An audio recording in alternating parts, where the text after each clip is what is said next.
मित्रों, आज मैं आपको बताने वाला हूँ श्री दुर्गा सप्तशती के चौथे अध्याय के बारे में, जिसे सुनने व सुनाने से सारी मनोकामनाएं पूर्ण होती हैं। माता रानी सभी मनोकामनाएं पूर्ण करती हैं। जय माता दी। चतुर्थो अध्याय है इंद्रादि देवताओं द्वारा देवी की स्तुति। सिद्धि की इच्छा रखने वाले पुरुष जिनकी सेवा करते हैं तथा देवता जिन्हें सब ओर से घेरे रहते हैं, उन जया नाम वाली दुर्गा देवी का ध्यान करें। उनके श्री अंगों की आभा काले मेघ के समान श्याम है। वे अपने कटाक्षों से शत्रु समूह को भय प्रदान करती हैं। उनके मस्तक पर आभद्र चंद्रमा की रेखा शोभा पाती है। वे अपने हाथों में शंख चक्र कृपाण और त्रिशूल धारण करते हैं। उनके 3 नेत्र हैं। वे सिंह के कंधे पर चढ़ी हुई हैं और अपने तेज से तीनों लोगों को परिपूर्ण कर रही हैं। ऋषि कहते हैं, अत्यंत पराक्रमी दुरात्मा महिषासुर तथा उसकी से दैत्य सेना के देवी के हाथ से मारे जाने पर इंद्र आदि देवता प्रणाम के लिए गर्दन तथा कंधे झुकाकर उन भगवती दुर्गा का उत्तम वचनों द्वारा स्तवन करने लगे। उस समय उनके सुंदर अंगों में अत्यंत हर्ष के कारण रोमांच हो आया था। देवता बोले, संपूर्ण देवताओं की शक्ति का समुदाय ही जिसका स्वरूप है तथा जिन देवी ने अपनी शक्ति से संपूर्ण जगत को व्याप्त कर रखा है, समस्त देवताओं और महर्षियों की पूजनीय उन जगदम्बा को हम भक्तिपूर्वक नमस्कार करते हैं। वे हम लोगों का कल्याण करें। जिनके अनुपम प्रभाव और बल का वर्णन करने में भगवान शेषनाग ब्रह्मा जी तथा महादेव जी भी समर्थ नहीं है। वे भगवती चंडिका संपूर्ण जगत का पालन एवं अशुभ भय का नाश करने का विचार करें। जो पुण्यात्माओं के घरों में स्वयं ही लक्ष्मी रूप से, पापियों के यहाँ दरिद्रता के रूप से, शुद्ध अंतःकरण वाले पुरुषों के हृदय में बुद्धि रूप से, सत्पुरुषों में श्रद्धा रूप से तथा कुलीन मनुष्यों में लज्जा रूप से निवास करते हैं, उन आप भगवती दुर्गा को हम नमस्कार करते हैं। देवी, आप संपूर्ण विश्व का पालन कीजिए।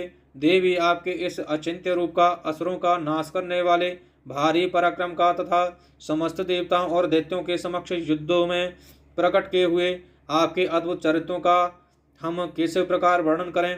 आप संपूर्ण जगत की उत्पत्ति में कारण हैं। आप में सत्वगुण, रजोगुण और तमोगुण, ये तीनों गुण मौजूद हैं, तो भी दोषों के साथ आपका संसर्ग नहीं जान पड़ता। भगवान विष्णु और महादेव जी आदि देवता भी आपका पार नहीं पाते। आप ही सबका आश्रय हैं। यह समस्त जगत आपका अंशभूत है, क्योंकि आप सबकी आदिभूत अव्याकृता परा प्रकृति हैं। देवी, संपूर्ण यज्ञों में जिसके उच्चारण से सब देवता तृप्ति लाभ करते हैं, वह स्वाहा आप ही हैं। इसके अतिरिक्त आप पितरों की भी तृप्ति का कारण हैं। इतएव सब लोग आपको स्वधा भी कहते हैं। देवी, जो मोक्ष की प्राप्ति का साधन है, अचिंत्य महाव्रत स्वरूप हैं, समस्त दोषों से रहित, जितेंद्रिय, तत्व को ही सार वस्तु मानने वाले तथा मोक्ष की अभिलाषा रखने वाले मुनिजन जिसका अभ्यास करते हैं, वह भगवती पराविद्या आप ही हैं। आप शब्द स्वरूपा हैं। अत्यंत निर्मल ऋग्वेद, यजुर्वेद तथा उद्गीत के मनोहर पदों के पाठ से युक्त सामवेद का भी आधार आप ही हैं। आप देवी त्रयी, तीनों वेद और भगवती 6 ऐश्वर्यों से युक्त हैं। इस विश्व की उत्पत्ति एवं पालन के लिए आप ही वार्ता यानी खेती एवं आजीविका के रूप में प्रकट हुई हैं। आप संपूर्ण जगत की घोर पीड़ा का नाश करने वाली हैं। देवी, जिससे समस्त शास्त्रों के सार का ज्ञान होता है, वह मेधा शक्ति आप ही हैं। दुर्गम भवसागर से पार उतारने वाली नौका रूप दुर्गा देवी भी आप ही हैं। आपकी कहीं भी आसक्ति नहीं है। कैटव के शत्रु भगवान विष्णु के वक्ष स्थल में एकमात्र निवास करने वाली भगवती लक्ष्मी तथा भगवान चंद्रशेखर द्वारा सम्मानित गौरी देवी भी आप ही हैं। आपका मुख मंद मुस्कान से सुशोभित, निर्मल और पूर्ण चंद्रमा के बिंब का अनुकरण करने वाला और उत्तम सुवर्ण की मनोहर कांति से कमनीय है। तो भी उसे देखकर महिषासुर को क्रोध हुआ और सहसा उसने उस पर प्रहार कर दिया। यह बड़े आश्चर्य की बात है। देवी, वही मुख जब क्रोध से युक्त होकर उदयकाल के चंद्रमा की भांति लाल और तनी हुई भौहें के कारण विकराल हो उठा, तब उसे देखकर जो महिषासुर के प्राण तुरंत नहीं निकल गए, यह उससे भी बढ़कर आश्चर्य की बात है। क्योंकि क्रोध में भरे हुए यमराज को देखकर भला कौन जीवित रह सकता है। देवी, आप प्रसन्न हो। परमात्मा स्वरूपा आपके प्रसन्न होने पर जगत का अभ्युदय होता है और क्रोध में भर जाने पर आप तत्काल ही कितने कुलों का सर्वनाश कर डालती हैं। यह बात अभी अनुभव में आई है, क्योंकि महिषासुर की यह विशाल सेना क्षण भर में आपके कोप से नष्ट हो गई है। सदा अभ्युदय प्रदान करने वाली आप जिन पर प्रसन्न रहती हैं वे ही देश में सम्मानित हैं। उन्हीं को धन और यश की प्राप्ति होती है। उन्हीं का धर्म कभी शिथिल नहीं होता तथा वे ही अपने हृष्ट पुष्ट स्त्री पुत्र और भृत्यों के साथ धन्य माने जाते हैं। देवी आपकी ही कृपा से पुण्यात्मा पुरुष प्रतिदिन अत्यंत श्रद्धापूर्वक सदा सब प्रकार से धर्मानुकूल कर्म करता है और उसके प्रभाव से स्वर्गलोक में जाता है। इसलिए आप तीनों लोकों में निश्चय ही मनोवांछित फल देने वाली हैं और स्वस्थ पुरुषों द्वारा चिंतन करने पर उन्हें परम कल्याणमयी बुद्धि प्रदान करती हैं। दुहक दरिद्रता और भय हरने वाली देवी, आपके सिवा दूसरी कौन है जिसका चित्त सबका उपकार करने के लिए सदा ही दयार्द्र रहता हो। देवी, इन राक्षसों के मारने से संसार को सुख मिले तथा ये राक्षस चिरकाल तक नरक में रहने के लिए भले ही पाप करते रहे हों, इस समय संग्राम में मृत्यु को प्राप्त होकर स्वर्गलोक में जाएं। निश्चय ही यही सोचकर आप शत्रुओं का वध करती हैं। आप शत्रुओं पर शस्त्रों का प्रहार क्यों करती हैं? समस्त अस्त्रों को दृष्टिपात मात्र से ही भस्म क्यों नहीं कर देते? इसमें एक रहस्य है।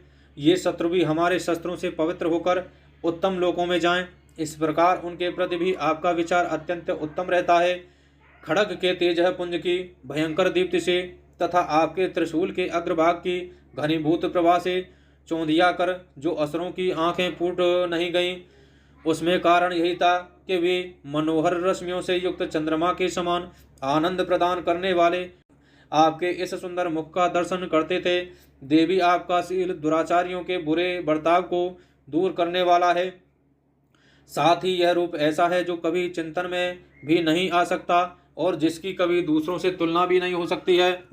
तथा आपका बल और पराक्रम तो उन दैत्यों का विनाश करने वाला है जो कभी देवताओं के पराक्रम को भी नष्ट कर चुके थे।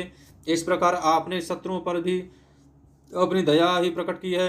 वरदायिनी देवी, आपके इस पराक्रम की किसके साथ तुलना हो सकती है? तथा शत्रुओं को भय देने वाला एवं अत्यंत मनोहर ऐसा रूप भी आपके सिवा और कहाँ है? हृदय में कृपा और युद्ध में निष्ठुरता, ये दोनों बातें तीनों लोकों के भीतर केवल आप में ही देखी गई है। मातः आपने शत्रुओं का नाश करके इस समस्त त्रिलोकी की रक्षा की है। उन शत्रुओं को भी युद्ध भूमि में मारकर स्वर्गलोक में पहुंचाया है तथा उन्मत्त दैत्यों से प्राप्त होने वाले हम लोगों के भय को भी दूर कर दिया है। आपको हमारा नमस्कार है।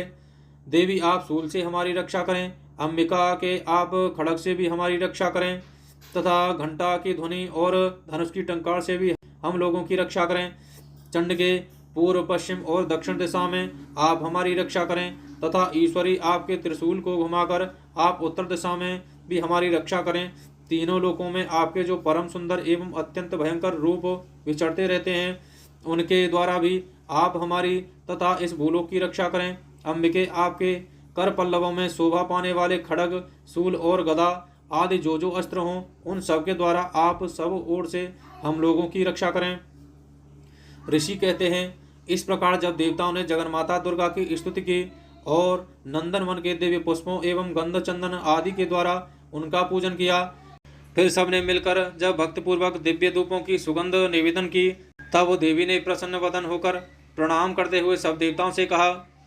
देवी बोली, देवताओं, तुम सब लोग मुझसे जिस वस्तु की अभिलाषा रखते हो उसे मांगो। देवता बोले, भगवती ने हमारी सब इच्छा पूर्ण कर दी। अब कुछ भी बाकी नहीं है, क्योंकि हमारा यह शत्रु महिषासुर मारा गया।